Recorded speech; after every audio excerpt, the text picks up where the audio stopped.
Equal to के x. अगर के की वैल्यू निकालनी हो तो के इज इक्वल टू किसकी आएगा? F divided x, force divided extension. Yes yes, very good. अच्छा, अब हम वैल्यूज में पुट कर देते हैं कि हम क्या करेंगे। एफ के को करने के लिए यहाँ मैं डायरेक्ट पुट कर रही हूँ 120 डिवाइडेड बाय 0.064 मीटर। ठीक है, जब इसको डिवाइड करेंगे तो जो भी आंसर आएगा वो के की वैल्यू होगी। ठीक है, और के का जो है ना हमारे पास आता है न्यूटन पर मीटर, क्योंकि ऊपर न्यूटन था नीचे मीटर था, तो न्यूटन पर मीटर उसका यूनिट आ जाएगा। गर्ल्स आप कैलकुलेटर से कर लेना, ठीक है? Yes ma'am. ओके, अब हम करते हैं next question. A student makes a spring balance using the spring।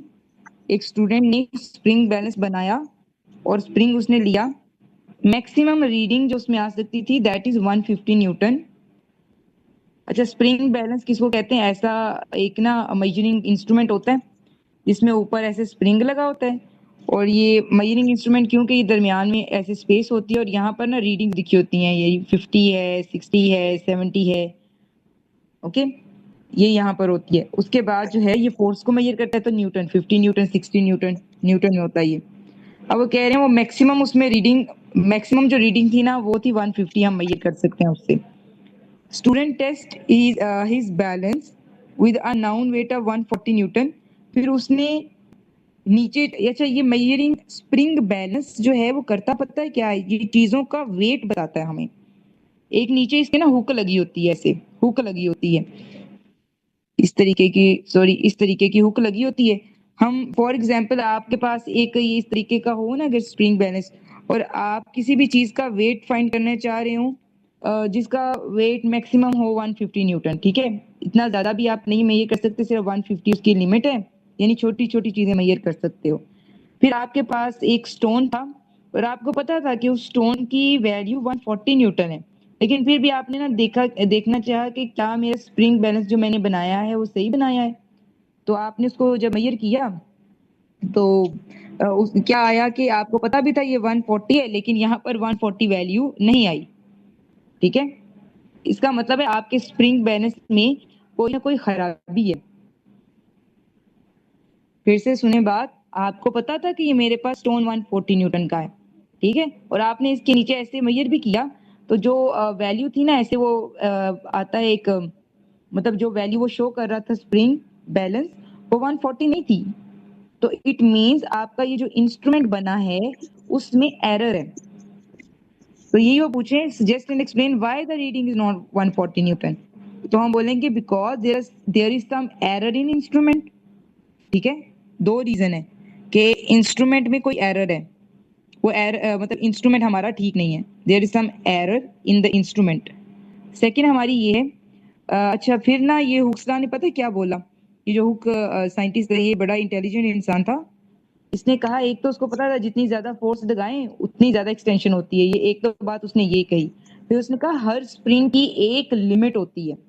आपको पता है आप भी कभी घर में आपने ऐसे बच्चे करते रहते हैं ना, कोई स्प्रिंग हो तो उसको ऐसे एक्सटेंड करके देखते रहते हैं, दोनों हाथ से, यहाँ से भी करें यहाँ से। फॉर एग्जाम्पल बड़ी बेसिक एग्जाम्पल है जो बॉल पॉइंट के अंदर से स्प्रिंग निकलता है, देखा है आपने कभी बॉल पॉइंट के अंदर से जो स्प्रिंग निकलता है? Yes ma'am. ठीक है, तो अगर आप उसको ना थोड़ा थोड़ा ऐसे स्ट्रेच करोगे ना, थोड़ा थोड़ा स्ट्रेच करोगे तो वो वापस अपनी जो ओरिजिनल शेप है स्टोर रिस्टोर कर लेगा। लेकिन अगर आप उसको ऐसे जोर से स्ट्रेच करोगे, आपने ऐसा स्ट्रेच किया कि वो जो है ना उसकी उसकी शेप ही चेंज हो गई, जब आपने छोड़ा भी ना तो अपनी शेप में जा ही नहीं रहा। ऐसा होता है ना कि आपने बिल्कुल उसको ऐसे ज्यादा स्ट्रेच किया तो अब वो स्प्रिंग उसको आपने छोड़ भी दिया लेकिन वो अपनी दोबारा वापस अपनी इस शेप में नहीं जा रहा। ऐसा होता है ना? यस। तो इसको फिजिक्स की टर्म में हम क्या बोलेंगे? हम बोलेंगे कि हर स्प्रिंग की एक स्प्रिंग लिमिट होती है। हर स्प्रिंग की क्या होती है? एक स्प्रिंग लिमिट होती है। अगर वो लिमिट क्रॉस हो जाए तो वो स्प्रिंग जो है वो उसमें एरर आ जाता है। तो सेकंड आप बोलेंगे कि स्प्रिंग की लिमिट क्रॉस हो चुकी है, spring limit has been crossed. अस्सलाम वालेकुम मैम। वालेकुम अस्सलाम। और ये Iman? I'm fine. What about you? अल्हम्दुलिल्लाह फाइन टू। ओके बेटा, ये हम स्प्रिंग की बात कर रहे थे, आप भी इधर सुन लें। अच्छा, यहाँ पर किसी को कोई कंफ्यूजन? No, ma'am. अच्छा, सेकंड मैं ये कह रही थी कि अगर आप किसी स्प्रिंग को ऐसे स्ट्रेच करते हो, अपने हाथ से स्ट्रेच कर रहे हो, हाथ से भी तो फोर्स लग जाती है ना, तो अगर आप उसको थोड़ा थोड़ा स्ट्रेच करते हो और दोबारा आप छोड़ दो, मतलब आप स्ट्रेच नहीं कर रहे, तो दोबारा वो स्प्रिंग वापस अपनी जो पुरानी वाली शेप होती है उसको रिस्टोर कर लेता है। लेकिन सम टाइम आपने इतनी ज्यादा उसको स्ट्रेच किया, इतनी ज्यादा फोर्स लगाई कि छोड़ने पर भी वो वापस अपनी शक्ल उसने रिस्टोर नहीं की, यानी अब वो डिफॉर्म्ड हो चुका है। क्या हो चुका है? डिफॉर्म्ड। इसका मतलब ये होता है कि हर स्प्रिंग की एक लिमिट होती है, अगर वो लिमिट क्रॉस हो जाए तो स्प्रिंग अपनी ओरिजिनल शेप को रिस्टोर नहीं करता, तब वो डिफॉर्म हो चुका होता है। तो मैम इसको हम ठीक है, डायरेक्टली ऐसे बोल सकते हैं that the extension is not proportional to the load और to the force. Very good, very good. आप कह सकते हो कि now Hooke's law is no more obeyed. जब आपके स्प्रिंग ठीक नहीं ना होगा तो आप बोलेंगे अब हुक्स लॉ अप्लाई नहीं हो रहा, इज नो मोर एप्लीकेबल। ठीक है, दर्ज अभी कोई problem? I'm not getting this. क्या बात है बेटा? Ma'am, I'm not getting this. अच्छा अच्छा, ये जो है ना हुक्सला, बस हम यही एक बात कर रहे थे कि हुक्सला ने हमें बताया कि कोई भी स्प्रिंग होता है ना, तो अगर उसके ऊपर हम फोर्स लगाएं, उस फोर्स लगाएं यानी उसको एक्सटेंड करने की कोशिश करें, या ऐसे फोर्स लगा के उसको हमने खींचा, तो जितनी ज्यादा हम फोर्स लगाते हैं, ठीक है, उसमें उतनी ज्यादा स्ट्रेचिंग होती है। स्ट्रेचिंग को हमने बोला कि उतनी ज्यादा एक्सटेंशन होती है। यानी अगर आप किसी स्प्रिंग को जितना ज्यादा फोर्स लगा के स्ट्रेच करोगे, उसमें उसकी शेप में उतनी ज्यादा एक्सटेंशन आएगी। ये बात कर रहे थे, ठीक है, जितनी ज्यादा फोर्स उतनी ज्यादा एक्सटेंशन। Okay. फोर्स को हमने F से लिखा, एक्सटेंशन को हमने एक्स से लिखा, फिर हमने कहा ये दोनों आपस में डायरेक्टली इनका रिलेशन है, तो उसको डायरेक्टली प्रोपोर्शनल कहते हैं। और डायरेक्टली प्रोपोर्शनल को ऐसे स्मॉल ए के जैसा होता है, लेकिन ऐसा होता नहीं है, बस थोड़ा सा चेंज। ये इसका मतलब होता है दो चीजों में डायरेक्ट रिलेशन है, डायरेक्टली प्रोपोर्शनल। ईमान, अभी समझ आया आपको? Yes, ma'am, आगे. ओके, अच्छा जी, नेक्स्ट पिक्चर है हमारे पास अब। अच्छा, an object is moving in a straight line at constant speed, a resultant force begins to act upon the object, state the ways in which the force may change the motion of the object। अच्छा, ये force की definition है actually इसमें, गज ये आती है आपको? यस मैम, हमने किया हुआ है।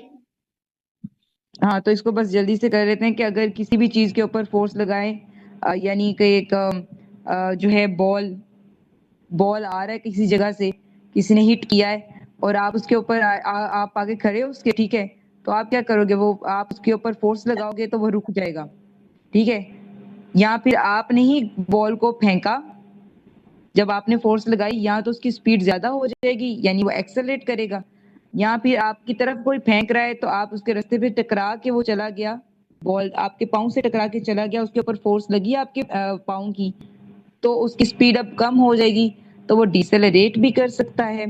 या फिर थर्ड ऑप्शन, वही बॉल ऐसे आ रहा था कांस्टेंट स्पीड से, फिर आपके पाँव से टकरा के एक तो वो डिसेलरेट हुआ, दूसरी उसकी डायरेक्शन भी चेंज हो गई। क्यों? क्योंकि आपके पाँव ने उसके ऊपर फोर्स लगाई बॉल के ऊपर। तो तीन ऑप्शन है, स्पीड ज्यादा भी हो सकती है, कम भी हो सकती है, और डायरेक्शन भी चेंज हो सकती है, ठीक है। Yes ma'am. अच्छा, फिर नेक्स्ट कह रहे हैं कि state one other effect of force, कहते हैं ऐसा इफेक्ट जो इन तीनों के अलावा हो। फॉर एग्जाम्पल वही बात है, जैसे हमने वो स्प्रिंग में फोर्स लगाई तो उसकी शेप ही चेंज हो गई, उसका साइज ही चेंज हो गया, शेप चेंज हो गई है, ठीक है, तो ये भी हो सकता है एक इफेक्ट। अच्छा, नेक्स्ट है एक, अच्छा एक फॉर्मूला होता है F is equal to M A, ठीक है, F is equal to M A. उसमें F क्या है हमारे पास? फोर्स, फोर्स, ठीक है, M क्या होता है? मैस, और A फॉर क्या होता है? एक्सेलरेशन। एक्सेलरेशन। अच्छा, अभी हमने आज दो फॉर्मूले सीखे हैं, एक तो हमने F इज इक्वल टू के एक्स स्प्रिंग के लिए, ये यूज होता है जब स्प्रिंग यस की बात मैम। हो, ठीक है, स्प्रिंग की बात हो तब। ये यूज होता है जब हमारे पास फोर्स की बात हो रही हो, एक्सेलरेशन की बात हो रही हो, ठीक है, तो ये तब यूज होगा। अच्छा जी, अब ये कह रहे हैं कि अ मैस ऑफ 1400, कार का मैस है 1400 kg और पहले वो रेस्ट पर थी, फिर उसने मूव करना स्टार्ट किया तो फोर्स उस पर लगी है 3500। अच्छा, आप डाटा लिख लोगे पहले। 1400 kg क्या है? आपने देखा Mass तो पीछे देखो। हाँ, डाटा में आपने पीछे देखा तो वो लिखा हुआ है, देखो लिखा हुआ है मैस है, तो आप एम लिख दोगे।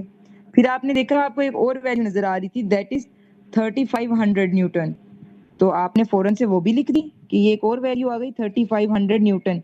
फिर आप पीछे जाके देखो कि वो क्या चीज थी, रिजल्टेंट फोर्स, यानी वो एफ है, तो आपने फोर्स का एफ लिख दिया। अब वो कह रहे हैं वैसे स्पीड भी उन्होंने दी है 30 मीटर पर सेकेंड, लेकिन वो अभी फिलहाल यूज नहीं होगी, वो नेक्स्ट में इसके सेकेंड पार्ट में यूज होगी। ठीक है, अब कह रहे हैं कैलकुलेट द एवरेज एक्सेलरेशन। आप चाहे तो स्पीड भी लिख लो ना, स्पीड को लिखते आप ना स्पीड को एस से नहीं लिखते, आप किससे डिनोट करते हो स्पीड को? V. वी से। 30 मीटर पर सेकेंड, सारा डाटा लिख दिया आपने। अब वो कह रहे कैलकुलेट द एक्सेलरेशन, यानी एक्सेलरेशन फाइंड करना है। तो आप सोचोगे एक्सेलरेशन का फॉर्मूला, दो होते हैं एक्सेलरेशन के फॉर्मूलाज, एक तो होता है ना v/t, लेकिन आप Yes. सोचोगे मेरे पास तो टी भी नहीं है। जब टाइम नहीं है तो आप ये फॉर्मूला यूज नहीं कर सकते। फिर एक और फॉर्मूला है F=ma। तो फिर आपने देखा हाँ ये वाला, यानी एक्सेलरेशन के दोनों फॉर्मूलाज आपने याद करने हैं। मैं आपको ना एक लिस्ट बना दूंगी कि आज कौन से फॉर्मूलाज यूज हुए हैं, ठीक है? उस दिन तो मैंने आपको बताया था ना, दो फॉर्मूलाज हमने कल सीखे थे। एक था v=d/t और दूसरा एक्सेलरेशन वाला इतना यूज नहीं था किया, वो था acceleration=v/t। Ma'am? Yes. Ma'am, today I'll take class for chemistry, I guess for 2 hours. या इंशाल्लाह। And ma'am, I need to take the class in the morning, tomorrow in the morning and at night too. Will take in the morning for 2 hours। वो time मैं आपको बाद में बता दूंगी क्या होना है हमारा, ठीक है? मॉर्निंग में ठीक होगा। ठीक है। अच्छा, उसके बाद देखें हम फिर देखेंगे कि एक्सेलरेशन के लिए कौन सा फॉर्मूला सूटेबल है। F=ma। ठीक है गर्ल्स, फोकस हो रहा है आपका? F=ma। Yes, ma'am.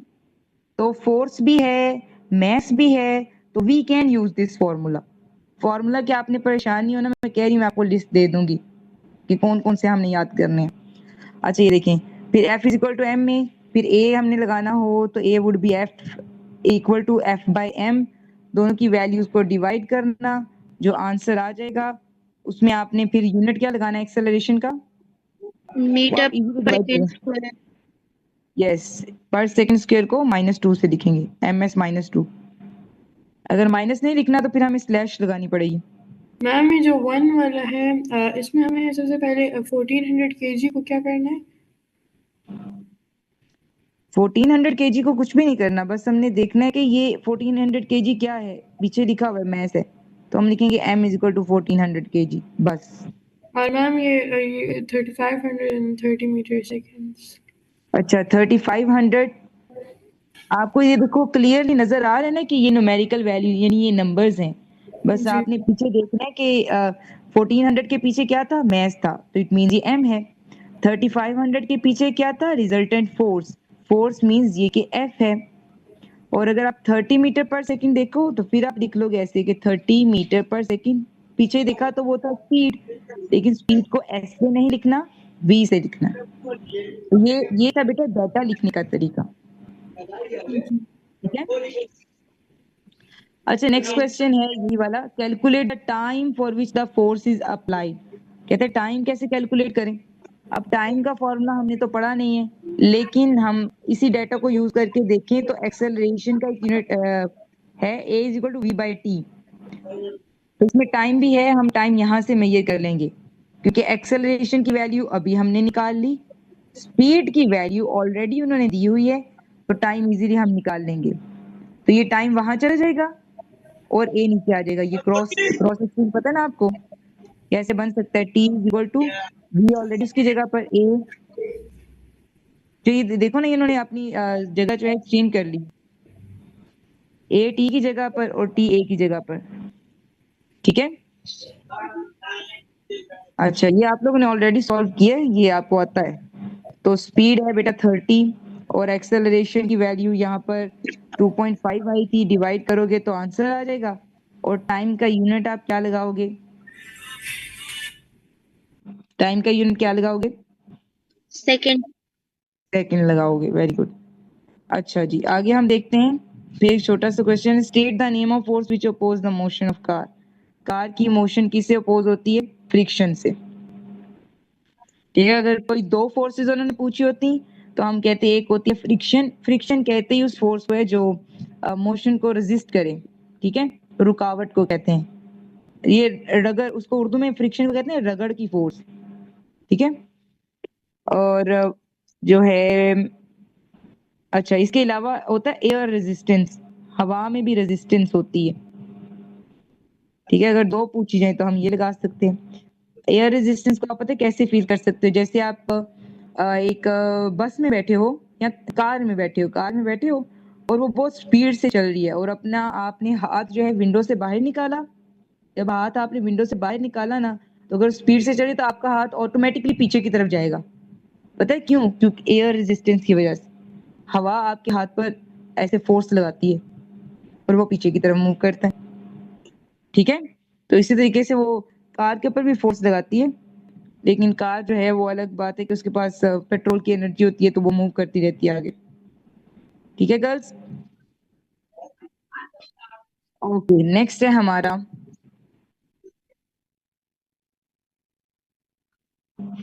हाँ हाँ ये वाला। अच्छा, यही तो क्वेश्चन है।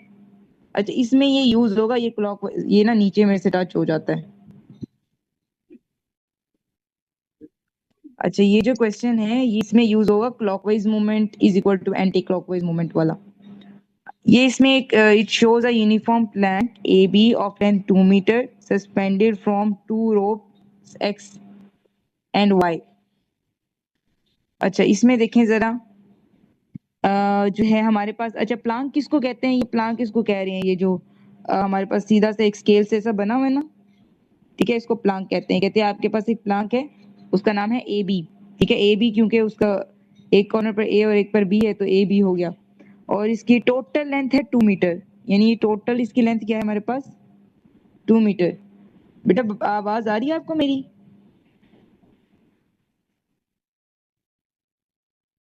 गर्ल्स, आवाज आ रही है आपको मेरी?